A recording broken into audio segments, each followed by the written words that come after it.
Chris Artusi wants to know, what art would I forge or steal if I had Neil's superpowers in real life? I would definitely go with a Monet, Chris. I'm a huge fan of his. He continually baffles and amazes and astounds me. And there are several that I can think of that would look really good in my living room.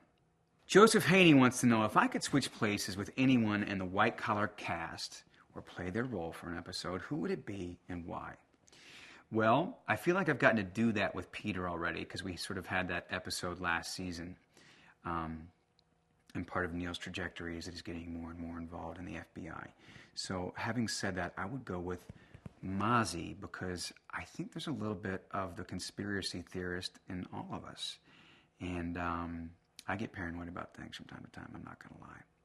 So it'd be fun to get to exercise some of those demons. Kay Carswell would like to know, will I be singing in Season 3 like I have in the past two? As of now, Kay, I will not be singing. I apologize if that offends you in any way. Talk to the writers. But yeah, as of now, I'm not. Sorry. Patricia Gale Hall would like to know, how does this role compare with some of the other roles I've gotten to play in my career? I would say the great thing about playing a con artist is that it's sort of open season on anything you've got. You really have to use every aspect of yourself to run the con, to pull it off, to to charm, to whatever the tactic might be. You really have to draw on a lot of aspects of your personality. And there's kind of a startling resemblance to being an actor, because, if you're working on something, you have to know the play or the movie or the TV show you're working on in and out. And as a con artist, you have to know your mark and the setup and everything else. So the preparation is actually similar in a lot of ways. And so that's been fun to get to explore, and it's let me use a lot of aspects of my personality that I haven't gotten to use in other roles. So I'm very grateful for that.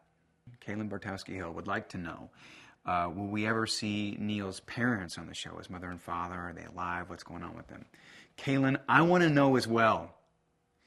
I would love nothing more than to have Neil's parents surface. I think it'd be really interesting storyline-wise, and I think it would create a lot of interesting tension. And it'd also force him, especially if they're dysfunctional, which I firmly believe they are in my history of the character, I think it could also really build up Neil and Peter's relationship if he had to go to him when his dysfunctional parents came into town. Sarah Martin would like to know, what aspects of my character do I admire the most? His confidence, his intelligence, and his grace under pressure, which I think everybody wants in their real life, but we don't all have all the time because we don't have a script that tells us to behave that way. Michelle Pieklo would like to know, what is my most embarrassing moment on set? Well, Michelle, I'm going to tell you. It was the end of a long week. I was on a multiple hour force call. I was quite tired.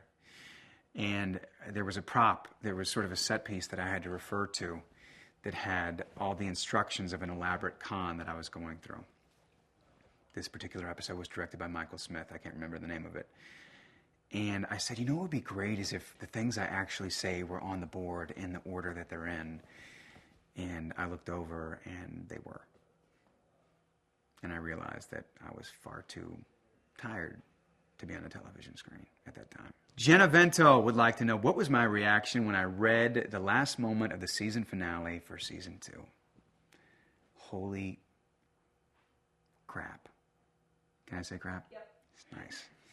Yeah, I was kind of blown away. I thought it was, it engaged me immediately. It totally made sense in terms of the character. I was thrown for a loop, and I was really excited to get to do it. So, I love getting the new scripts from Jeff, especially when it's a mid-season or a season finale, because it's always it's really like a Christmas gift to see, what's going to happen. And it was really exciting to get to read. Gloria Dijak Portney would like to know, will I eventually lose the ankle bracelet? Gloria, I hope not, because I've really grown quite fond of it. Her name is Subi, and she's my ball and chain. And as insufferable as she is sometimes, I hope she sticks around, because she's always there for me.